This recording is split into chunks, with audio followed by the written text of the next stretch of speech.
दोस्तों, बहुत बड़ी गलतियाँ होती हैं जब हम शब्दों के मायने नहीं समझते और उनका मिसयूज़ करने लगते हैं। जैसे कि हमारे देश के अंदर हम जानते हैं कि दलित और माइनॉरिटी जैसे टेक्निकल वर्ड्स का बहुत ही मिसयूज़ होता है राजनीति के अंदर। आज दलित वो ब्राह्मण भी है जो कि दबा कुचला है। दलित का मतलब यही नहीं हो गया कि वो एसटी और एससी कैटेगरी से आता है आज की डेट में।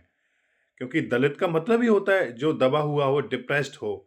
तो इस हिसाब से कोई भी किसी भी जाति का वर्ग हो, जो आज वंचित है, पिछड़ा हुआ है, जिसको मूलभूत सुविधाएँ नहीं मिल पा रही हैं, वो एक दलित ही तो है।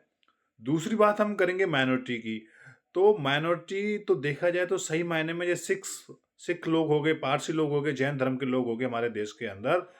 तो हम केवल मुसलमानों को ही माइनॉरिटी के नाम पर क्यों मानते हैं? आज उनकी जनसंख्या 18% से 20% के आसपास हो गई देश के अंदर। कहीं भी जाओ आप 18% तो मुस्लिम पाओगे ही पाओगे। तो केवल मैं मुसलमानों के खिलाफ नहीं हूँ, किसी भी धर्म के खिलाफ नहीं हूँ, पर हमको ये समझना चाहिए कि हम शब्दों को अच्छे से डिफाइन करें। जो शब्द 50 साल पहले यूज़ हो रहे थे, वो आज के संदर्भ में यूज़ नहीं हो सकते। तो सरकार से मेरी दरख्वास्त है कि माइनॉरिटी का दर्जा हम मुस्लिम लोगों से अब छीनें, क्योंकि वो माइनॉरिटी सच मायने में अब नहीं रहे।